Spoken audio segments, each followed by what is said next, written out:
Buonasera a tutti. That is the last Italian you will hear from me. I apologize. It is embarrassing to only be able to do this in English, but it would be a very short presentation if I were to do it in Italian. And it might be in mime, actually. So, you know, American Food 2.0 is the kind of the name of our pavilion. And it is really, and I'm going to address mostly the architecture of the pavilion, because the content of the pavilion, the exhibition, is actually an entirely, is an entire lecture in and of itself. So let's just begin. So, Expo. You know, you guys know what Expo is. It's like it's already happening. But if you ask somebody in the US what Expo is, they have absolutely no idea.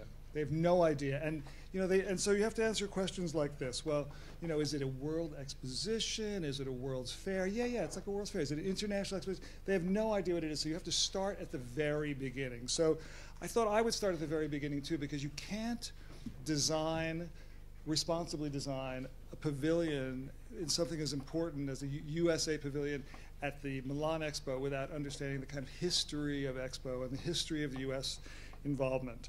So, the first Expo, 1851, in London. It was called the Great Exhibition. The amazing thing is that this was the logo for the Great Exhibition. It's incredible that, like, this coincidence. I don't know how that happened. But it's an amazing story of a building. It was the largest covered space in the world. It was almost 1 million square feet, entirely prefabricated in cast iron and glass. It went from the sketch on the left to the building on the right in 9 months. Is anybody here from Expo?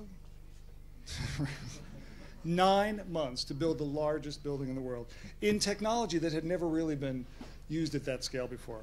So they built the building. They included 14,000 exhibits in it. It was the largest covered space in the world.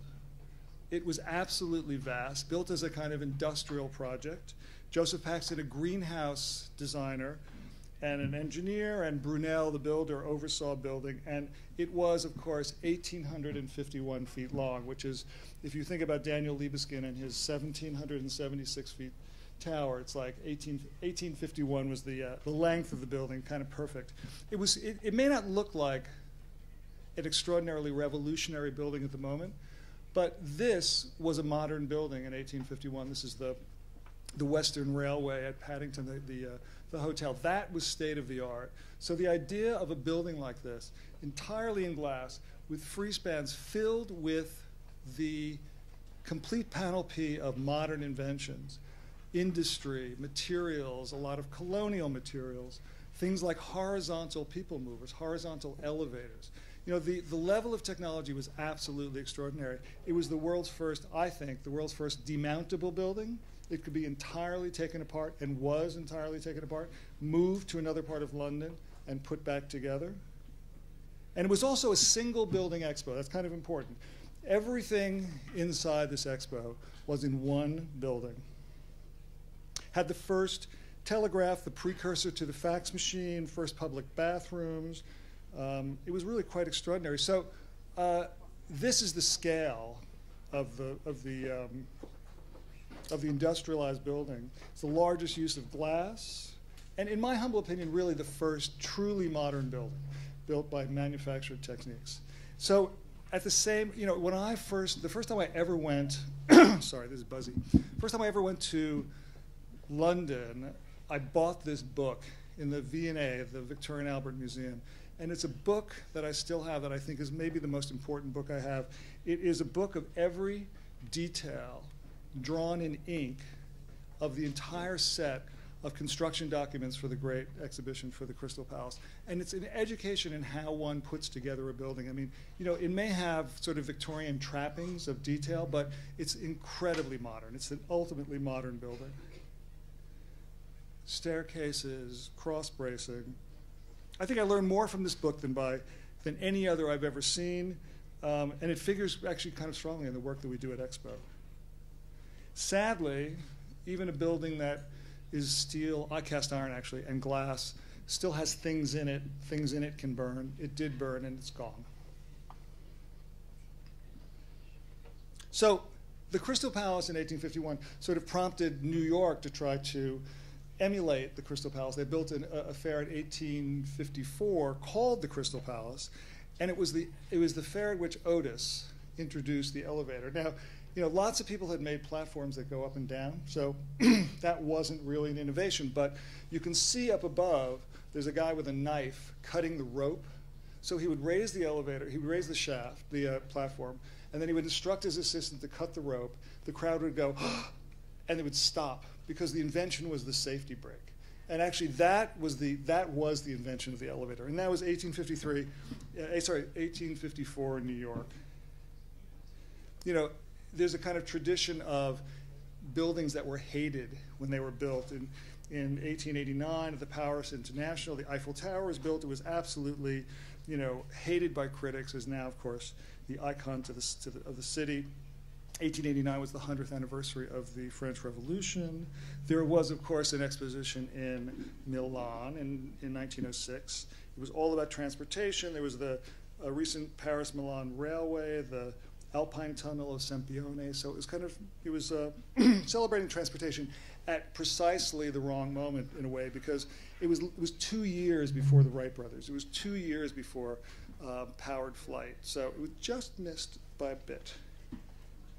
So this is 1906, and so far, most of these have been sort of technological innovations. The buildings have been maybe formal innovations, but really technological kind of advancement was really the theme. So, but in 1929, Mies van der Rohe builds the German pavilion at the Barcelona Expo, and it completely changes what expos can do. All of a sudden, it's not a technological invention, it's a kind of formal spatial invention that really, on a very tiny scale. And it begins this idea of iconic national buildings in the round. At the same expo, just to show you, sorry, this is the Italian pavilion. So that was the state of the art. So something like this was absolutely startling in 1929. So 10 years later, there's a New York World's Fair. It's sort of technically not one of the Category 1 World's Fairs like the Expo here, but it was, it's a kind of interesting similar moment. There's economic kind of, it was 10 years into a Great Depression. It had changed from a single building. Expo had changed from a single building affair to a multi-building affair, where every building was seen in the round and was kind of iconic in some way. And it was also, well, and it very much looked towards the future. So this is 1939. Things were not looking so great for the future, but Fiorello LaGuardia, probably America's, New York's favorite mayor, after 10 years of the Great Depression, the brink of war, he builds building the world of tomorrow, which is kind of an extraordinary statement of optimism, which he was. So it had things like electric farms where cows were electrically milked. So there's actually quite a bit about food. There was a kind of carousel that ran cows around in a circle. But it also introduced lots of corporate pavilions. This is Wonder Bread Pavilion at the 1939 World's Fair. This is the end of bread in America, introduced in 1939. It's like the bane of everyone's existence. It's everything that's wrong with American food right there. So this fair was open for 2 years. The site was kind of kept. And then 25 years later, there's the 1964 World's Fair, literally on the same site, but a kind of real sea change in what Expo meant. So all of a sudden, it's dominated by corporate pavilions. The Unisphere is built by United States Steel. Everything is kind of dominated by AMF or Ford, Coca-Cola, Royal Tires. I mean, this becomes a kind of corporate extravaganza, a kitsch corporate extravaganza. And that really does begin, it's kind of the beginning of the end for a certain kind of World's Fair. If you compare the two, and I think it's kind of a great idea to compare the two. So in 1939, they introduced television. Fluorescent lights had already been invented, so this was the commercial fluorescent light. Air conditioning, electric typewriter, Futurama, and that was an amazing exhibit by Norman Bell Geddes for GM, where people sat in chairs and actually went past kind of increasing scale cities. And the electric calculator, which is really just the computer, early version of the computer. So that's fairly significant. So in 1964, you got color television. That's worthy. Ford Mustang, I think, greatest car ever made in America. Okay.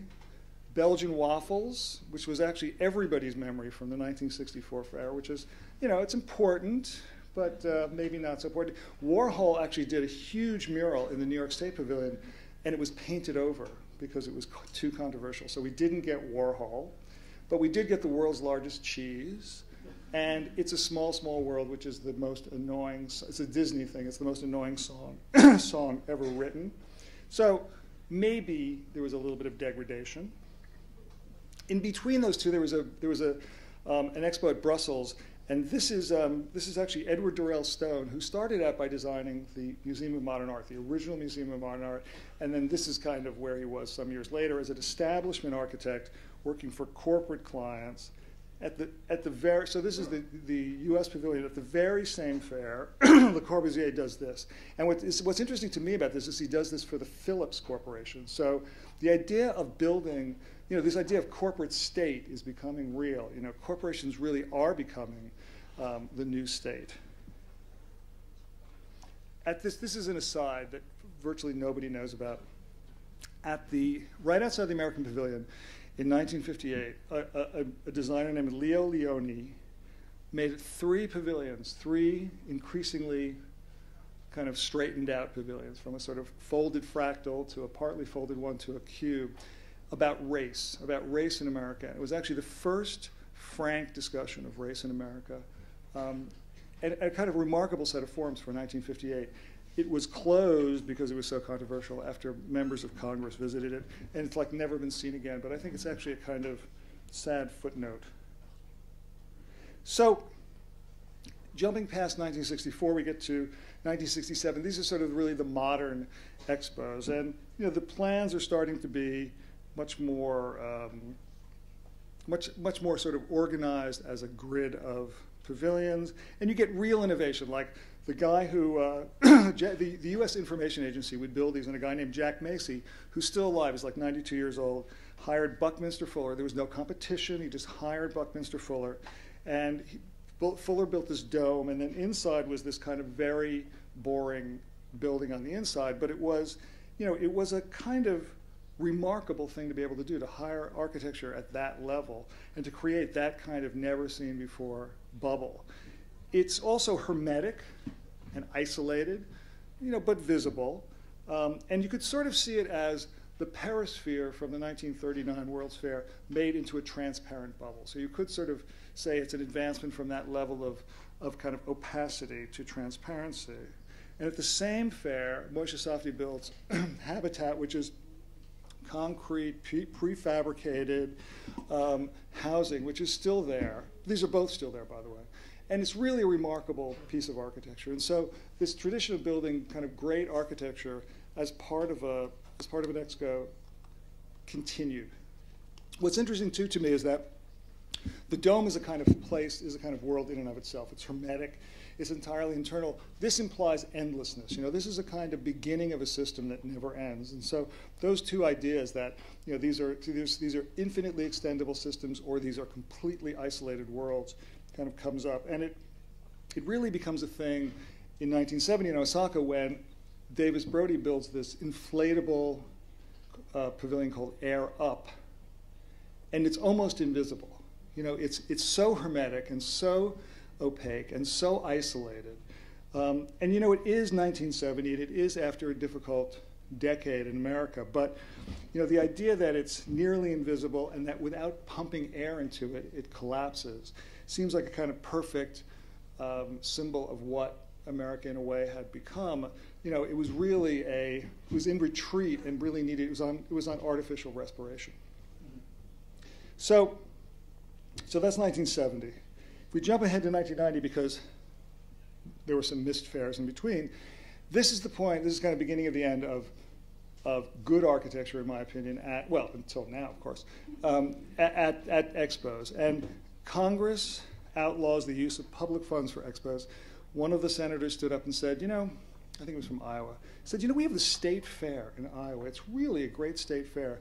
It's probably better than one of those expos, and we don't take a dime of federal money. So he actually got Congress to approve 0 money given to these expos. So that's the kind of the end of that.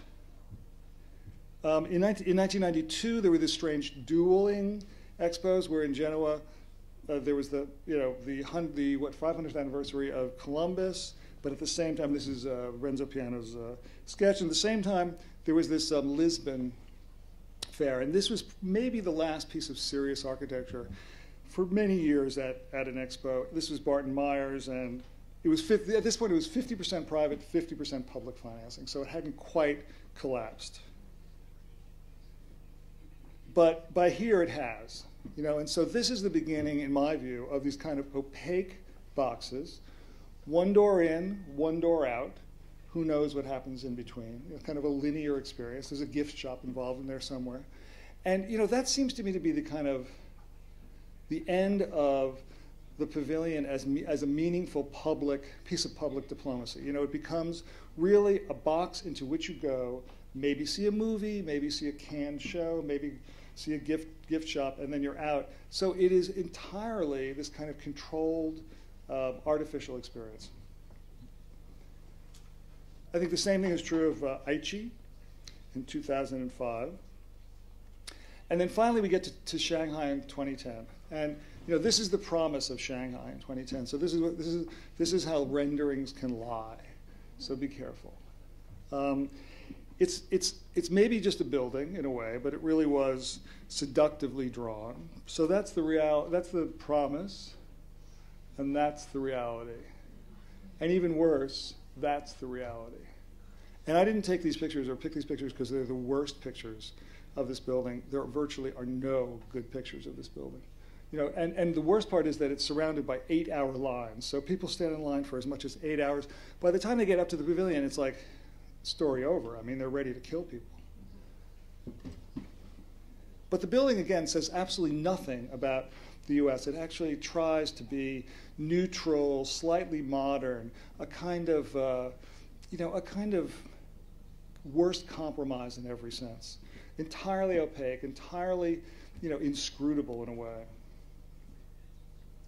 As opposed to something like this, which, may have had challenges as a pavilion, but when Thomas Heatherwick built the UK pavilion with its kind of hidden Union Jack, kind of barely visible in there, I mean, it's a piece of genius, and it's an object that actually has meaning even without going inside it. And it's kind of the triumph of the object idea, which I think has been something that's a tough thing at expos.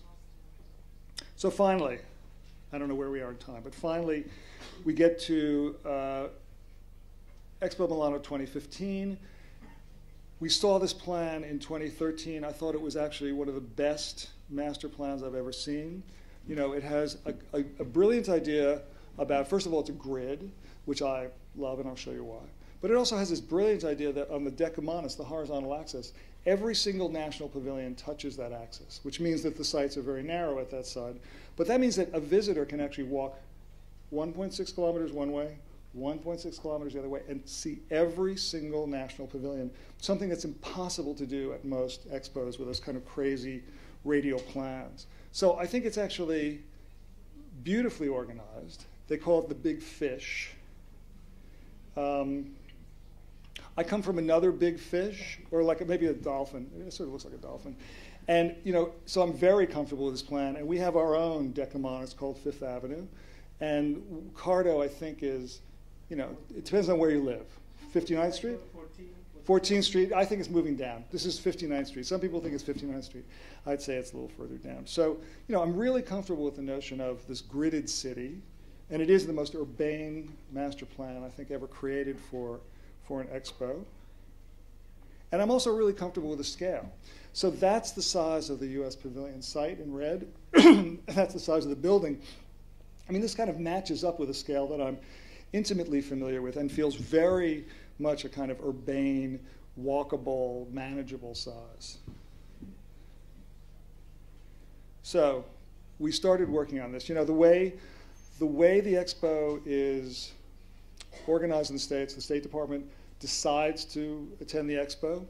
It lets out an RFP, a request for proposals, to the population in general. Teams compete with, you know, fundraisers, architects, people with the kind of intellectual properties and the ability to run the pavilion, and they compete as teams against the others. And so we came up with some basic ideas for that proposal, which kind of have lasted, believe it or not. So there was first this idea of the road, of the American fascination with the road, and the idea that, and this is a kind of Guggenheim thing, right, where you sort of go to the top and you spiral down, but this idea that would really be road-oriented, and that somehow some of the ideas you'll see later would work into that. And that it would really be a kind of, whoops, blank slate. You know, sort of this trip back and forth through the pavilion. So a kind of downward drifting, gravity-fed pavilion. And that there was even this idea that we would try to embed the kind of grow, process, cook, serve, distribute, recycle, kind of what happens to food, like tell the story of food as you went down through this pavilion. This was an original and older idea. But there were lots of images that needed to play into what we were ultimately going to design. This isn't a design, it's just a kind of early concept. So we started looking for inspiration. And this is an enormous piece of inspiration. You know, the American barn, connected to the farm, connected to the production of food, is a really remarkable structure. You know, it's it's honest, it's completely honest and exposed. It's simply built, it's efficient, it has this repetitive frame, and so you can really buy a barn as long as you want, just keep buying more and more bays. It has the exposed skeleton on the inside, and it really is enclosing large column-free spaces, so it's an incredibly efficient use of material. But it's also very often built in these kind of barn raisings, which are really community events, because two people can't lift a piece of wood big enough to make that frame. And so the idea that community is necessary for that kind of, you know, large-scale, well, reasonably large-scale agricultural production building seems really interesting. Even now, in steel, there's a tradition of agricultural buildings, repetitive frames, you know, barn-like ethics, let's say. So that was one set of ideas. There's another set of ideas having to do with the gridded landscape. I mean, if any of you have flown over America, it's almost unbelievably staggering how this huge country is gridded. It's a Jeffersonian thing, Thomas Jefferson. In 1785, he imposed something called the 1785 Land Ordinance, and he basically gridded everything west of the developed areas, and that included everything west of Mississippi and more. So on the one hand, it was a way of owning something you didn't own. You couldn't possibly occupy the space, but if you gridded it, you kind of owned it, right? You marked it. But it was also a locational system, so that if you were trying to either find a piece of land or find someone who lived on a piece of land, there was literally a locational system to find them, and was also the clearest expression of democracy. Every square was the same size. The breakdown of every square was the same size. The land was different, but the square was always the same. And so there's this kind of notion of blindly gridding land as a way of, you know, kind of imposing a democracy in a way. So it's a kind of strange, complicated system where the big squares are 36 miles square. So that's like 50 kilometers by 50 kilometers. They then have, you know, and that's like this guy here. Then they go to 6 miles by 6 miles. Each one of these is 6 miles by 6 miles. Then they go to 2 miles by 2 miles, ultimately to 1 mile by 1 mile, half by a half mile. Now this is really interesting because all of a sudden you get to 40 acres and a mule. And 40 acres and a mule is that kind of promise of a homestead that was, you know, literally 40 acres and a mule to go settle a piece of land. Ultimately to, you know, quarter and 2.5 acres and all the way down to 330 feet, like kind of 100 meters. It gets all the way down to the size of a house. So the country is actually divided from a kind of domestic scale to the scale of an entire nation with one system. It's kind of, it's insane and obsessive, but it still exists and it actually works. But it also produces, like any grid, produces this fantastic variety. I mean, it's all a grid, but it's all different. So because of radial irrigation, you get these fantastic circles, perfect circles inside squares of different sizes. And so, the grid is really like New York City. It's the way, it's an implement of freedom. It actually frees you to do things within a structure that still hold together. And there's also this notion of the infinite. It's so big there. There are times when you drive for like 4 or 5 hours and the fields never change. And there is this kind of infinity of fields. And we thought that somehow that was a really important idea to include, but we didn't have this. We actually have one of the smaller sites at Expo, so we decided we would do that. And if we could just kind of reconstitute the farm on a wall, we would be doing something vaguely like that. The Crystal Palace kind of figures again in this notion of transparency. When I was a kid, there was this thing called the Visible Man. It was a toy, and you took it apart and all the organs were there, so it was like a biology learning toy. But there is this notion about kind of transparency and absolute, absolute exposure of everything, which is part of what we think is an ethic there. There's the whole idea of road and road trip. This is a real picture. The road just kind of goes on and on like that. But road always gets combined with food, and the two of them, you put them together and they sort of make food truck. And food trucks in America, a lot of them are just like the worst food trucks like here that you've ever been to. But some of them in LA and New York and Portland are the places where food is innovated because the overhead is incredibly low. You can move from neighborhood to neighborhood. Your address is wherever you're parked. And you could invent and make anything. And so Roy Choi, who invented the kimchi taco, started with a food truck.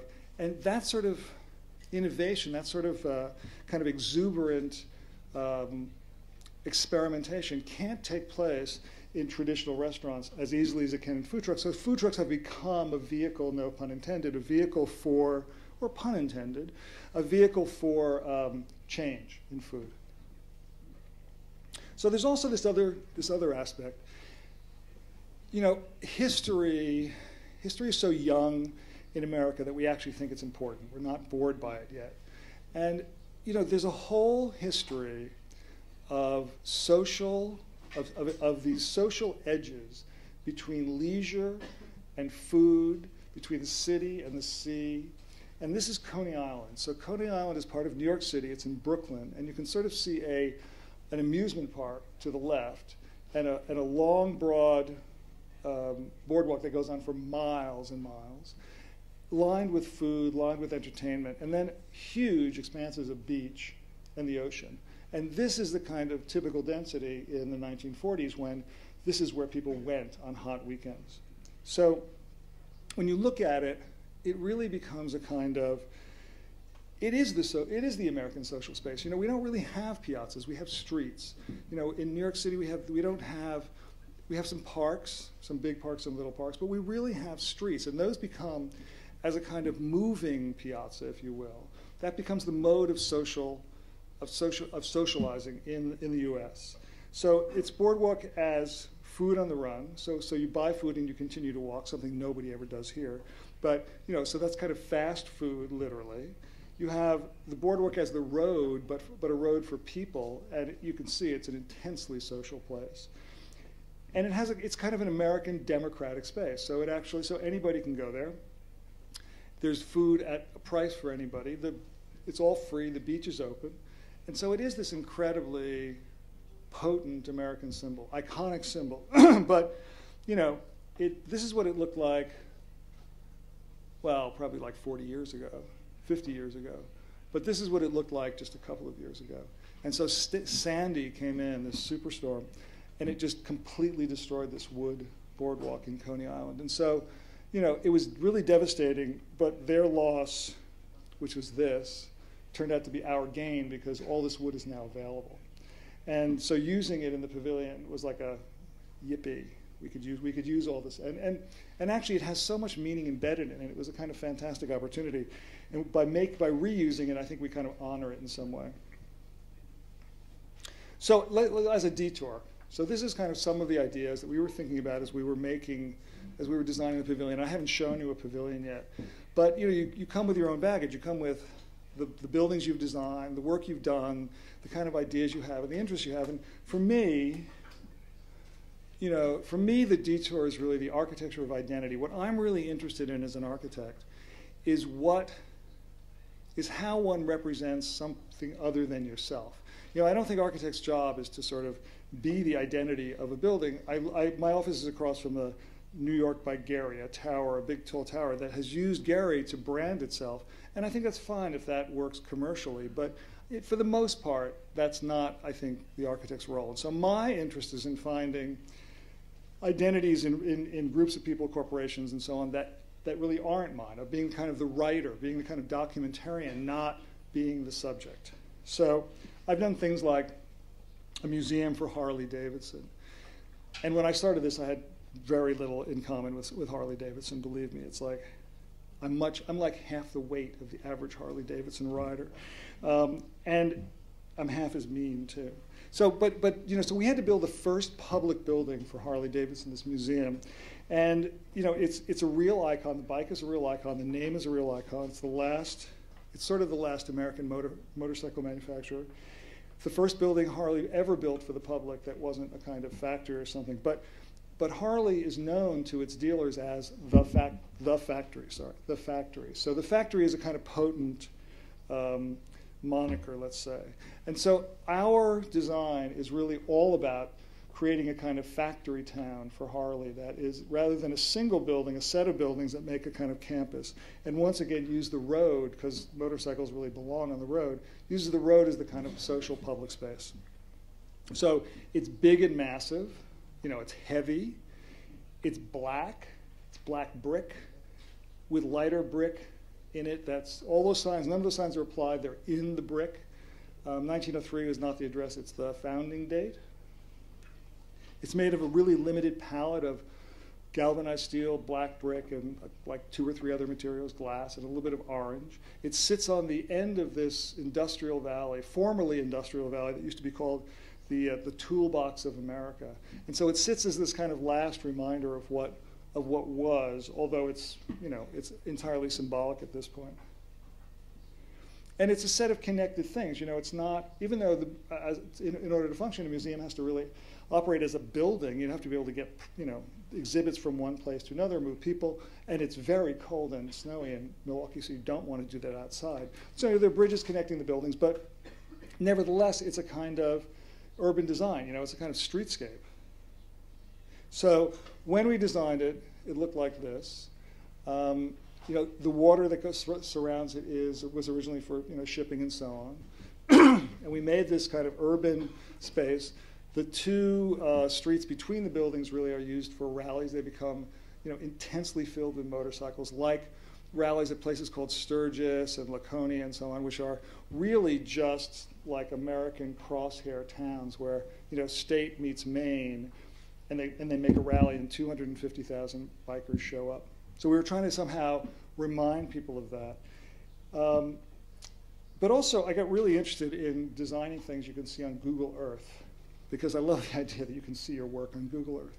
So there's Google Earth. So you can see the orange stripe, the kind of crosshairs of this museum from 1,000 miles in space.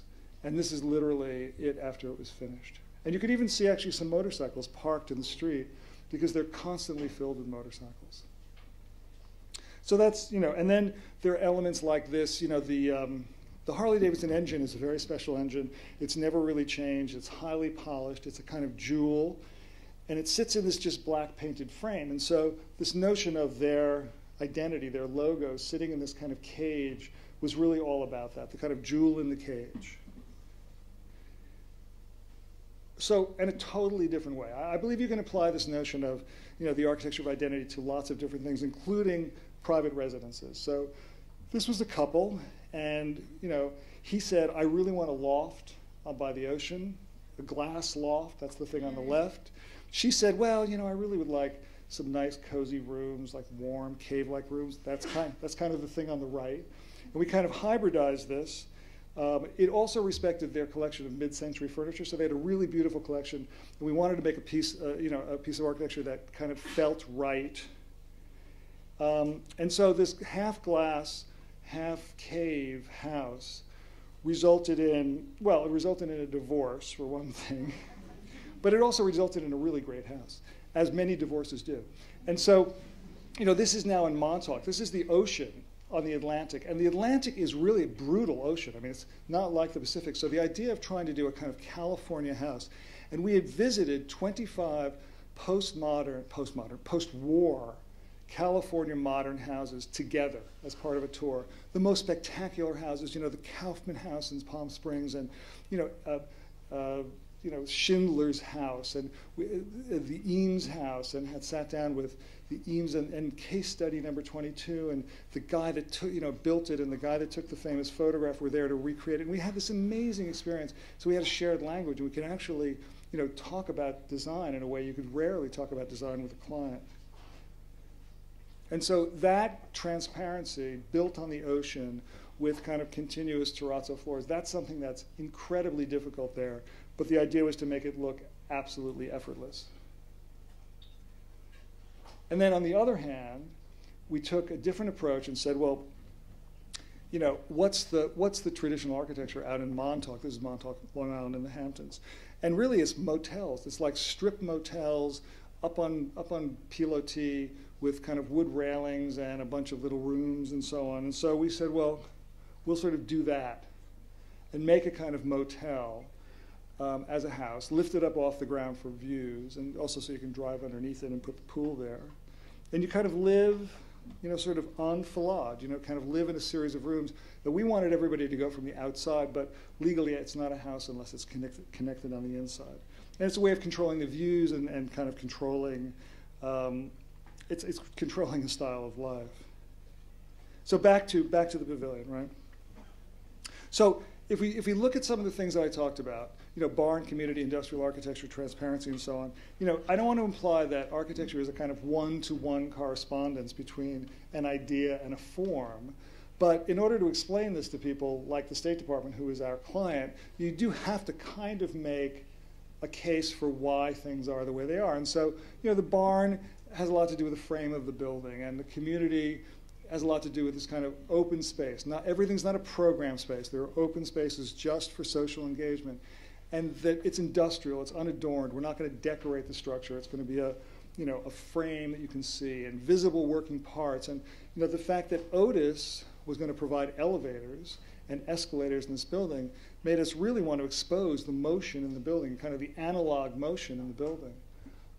That it had a vertical farm, that the farm respected the grid, the Land Ordinance grid, that it was a working farm, not a decorative green wall, that road played a part in it. Food trucks, and actually food trucks, even though you can see in the next slide, well, food trucks played a part, then the Coney Island Boardwalk played a part in history, and then the identity was kind of about all of that. So even here, this is an early sketch where you can see food trucks here, and you can see a boardwalk rising up through the building and going out, so it's a kind of a passage, kind of promenade. You can see something on the roof having to do with glass. They insisted we have something that looked American here, so we do.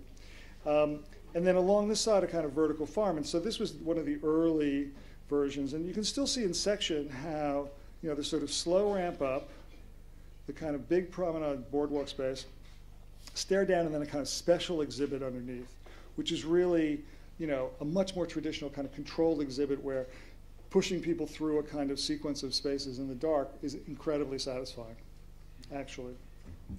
And so the idea of the vertical farm is the long facade, as a kind of active, porous border to the street. It is the longest facade of the building.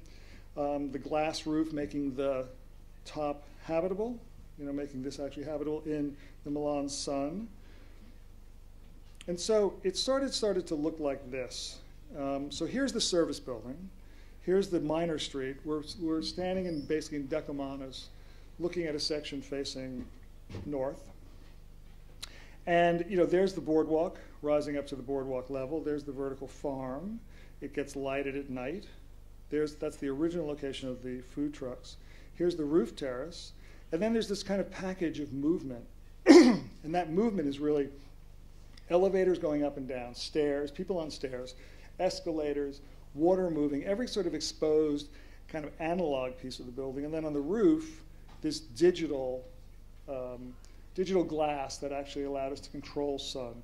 So, you know, we began to see it as a kind of analog, digital, naturo-technical, you know, kind of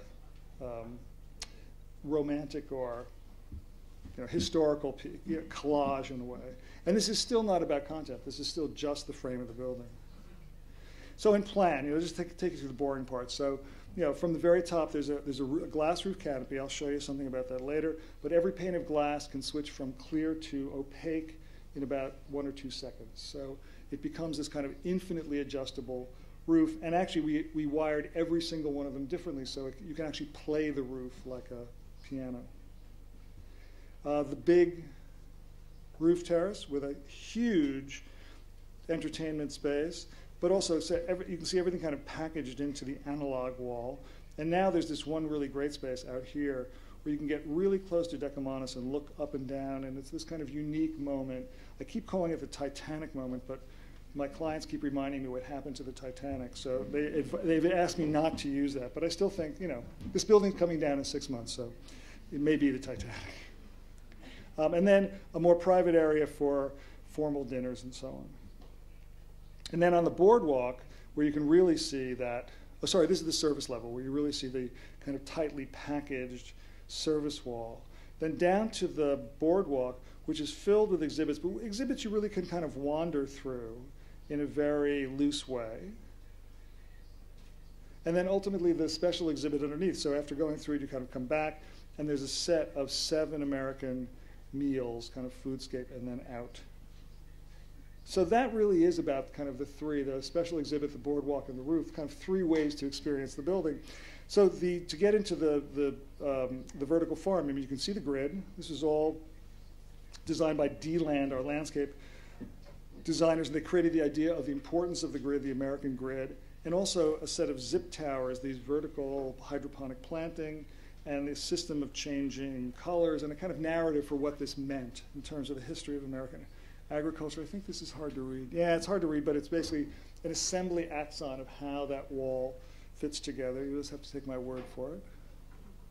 And then more details about these large louvers, each containing a sort of hydroponic tower. They can be removed, they can be grown elsewhere, and placed on the wall, so the wall always looks fresh. A sort of section through it about how the 2 rows are framed. I don't know how boring this stuff is for you, or maybe it's incredibly fascinating. And then how everything is numbered. So this is kind of the Land Ordinance grid of this building. So this is how all the planting is defined through this labeling system. And so when you put it together, it kind of looks like that, because each one of these panels is actually a 3-level louver. But what we really wanted to do was make it move. Because the idea was that it's not just a kind of here it is kind of farm. The idea is that it breathes, you know, it lives. Let's see if we can do it again. It's you know, it's a spectacle. It's not just a farm. And so the idea that this thing is in constant motion, kind of the way fields of grain are in motion, and that the patterns can be developed based on sound patterns and other ideas, was a really appealing idea. And I think it's actually going to slowly kind of enliven that street. There's also then a kind of whole color pattern for the way plants get planted, what happens to them over time as they change color, and this is sort of a whole map of that, which looks like about 10 pages of this for, you know, exactly what gets planted where. And then on the opposite side, on the north, this is the side facing Kuwait, so you can see it if you go back there, but it's not the main facade. This is a kind of transparent mesh on top of the elevators, escalators, stairs, et cetera, et cetera. And we found this, well, actually, Andrea found this fantastic material made, I think, in Brescia, which is an expanded metal at every scale, from like microfilters to something this big. And so by using this mesh, we got a fantastic air moving through, light moving through, views moving through. So again, it's, the pavilion is not a hermetic building. In fact, it's not an enclosed building in a proper sense. It has no heating system. And this mesh is part of what helped us do that. And then, ultimately the section that kind of explains how all those layers work, the ramp up, the boardwalk, the stairs down, the exhibit below, and then the rooftop experience, and ultimately the little Titanic, not allowed to call that moment. So what does it look like? You guys have seen the poster, so that's not exactly a surprise. It kind of looks like that. So it's an open invitation at this end to enter. It's a long sort of step ramp up. So it's an easy way up, and I keep comparing it to the Campidoglio, but that's only because it's a really good idea to invoke Michelangelo whenever you can when you're designing things. There's a really very large logo. And what's interesting to me is that, this is a logo of a flag. This is not the American flag. And I said that to one of the ambassadors, and he said, probably not a good idea to make a big deal out of that, because that could change in any minute. But I think it's kind of fantastic that it's actually the idea of America, not literally the flag of America. So, there's these big barn doors that close off the pavilion at night. There's red glass, there's blue glass, there's the kind of fantastic wall which will have performances on it at night. These are the dancers. We're hoping to get Elizabeth Streb dancers from Brooklyn. There's a balcony that allows you to get past the greenery and actually look back at it. And everybody in my office is in this picture somewhere. I won't tell you where, but they are. And there it is at night. So at night it becomes, the vertical farm becomes a real spectacle, kind of a living performance. And some of this has to do with an idea about Martha Graham in the 40s taking Aaron Copland's music and turning it into Appalachian Spring, turning it into kind of the modern version of what America was, with dance and music, kind of an extraordinary thing. And then the ramp up, and a sense, not a very good sense, but a sense of how that wall allows views and air and actually moves air as you're in the pavilion.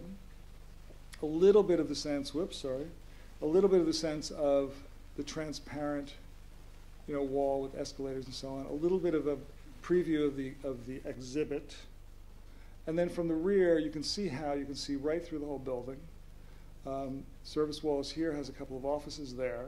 And then there's the continuation of the boardwalk going all the way, literally edge to edge, dead end to dead end. And then this is a kind of shaded queue space. And finally on the roof, this is the glass. It's not, I can't really demonstrate it for you. There's an exhibit that's going to happen at the Fiera, which has the real glass that you can see how it changes. But it has everything from a kind of cocktail bar here to there's Obama speaking to a crowd, and there's some disinterested people, probably Republicans, and it has a kind of transparent wall. But it's an amazing rooftop. In Milan, there are so many fantastic rooftops. This is our contribution to fantastic rooftops in Milan. And then, I feel like you've seen this before, but the back is done in 3 bands of that metal, corrugated, expanded metal. It was originally going to be steel, and it was originally going to be rust, polish, and blued like guns. But that didn't quite work out. So it's aluminum. And a kind of early version with the roof terrace and the food truck. So, and this is a setup for, this is a mock-up of one of those panels. That's one of the louver panels for the vertical farm. And then there's the glass. And the glass, you could just turn all the glass black, and you could turn all the glass clear, and it would be like so what, great. So we started to think that it would be much more interesting if the glass over time, even as the day got sunny, or as the day got cloudy, the glass would begin to actively respond to the environment, and it would actually, percentage-wise, and kind of randomly assert itself as the largest pixel screen at the fair. And again, remember Google Earth. I'm really interested in seeing things from Google Earth. We even have programs that spell things out. So we're still working on this, but the GE is helping us program all this. And then the bay at the end isn't changing because that's the one that visitors get to do themselves. So there'll be one you can play with. This goes on, so I'm going to make it stop. And then, you know, Food Truck Nation, we sort of lost Food Truck Nation at the pavilion. Expo offered us another space that would allow us to produce even more food, as much as 5,000 meals a day. It's really close to the pavilion, so the pavilion is here. Food Truck Nation is here. We say it's a 60-second walk. You can see it from the pavilion. And it kind of looks a little like this. So there are 6 food trucks, real kitchens, cooking without gas, because no gas allowed at the Expo, a variety of meals, and it works as a kind of high-processed foods, not high-processed food, high-processed kind of food restaurant, where you go through the POS, you pick up your food, you go up onto this platform to sit, or you go in the park to sit, and so that's kind of what it looks like at the ground level. And there are sort of video screens at every truck. The trucks are branded, but it's a pretty simple idea of, you know, coming in here, picking up your food, going upstairs, and it's all based on hiding those storage units. So in order to provide the food for 5,000 meals a day, a truck can't hold that much food. So there needs to be refrigeration and refrigerated garbage and so on. So, you know, what you're really seeing here is like the experience of the visitor, 5 trucks, a POS, and a platform. But what you're seeing here is actually how it works. You know, so all of that storage gets underneath the platform like that, and then is kind of invisibly fed out to invisibly, you know, feeds the trucks. So it's a kind of big machine. Every truck is different. They're all set up to cook different kinds of food. There'll be a great variety of food. And then this is the, you know, the kind of branding pattern that gets used on those trucks. So the trucks are wrapped in this branding pattern. And because states will take over this for a week or 2 weeks, this has to accept lots of, let's put it, lots of little ads, lots of little states. So, you know, every day, some taxi driver or coffee barista or, you know, acquaintances says to me, are they going to finish? Are they going to finish this thing? And I always say the same thing, like, of course they're going to finish. And I think everybody is like in disbelief because they're waiting for the Italian miracle. You know, when they do finish, it will be a miracle. Oh my God, it's a miracle. But of course they'll finish, and it is absolutely astonishing to see.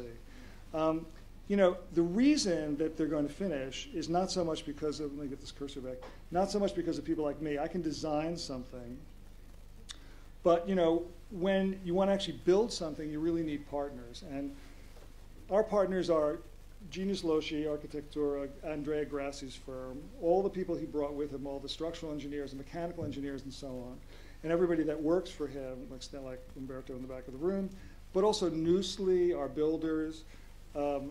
And, you know, that's actually how something gets done, not because I've designed it. And so I thought it would be only fair if Andrea showed you the actual pavilion, now that I've shown you the promise of the pavilion. So if you welcome Andrea Grassi, I'd love to have him show you kind of what it looks like today.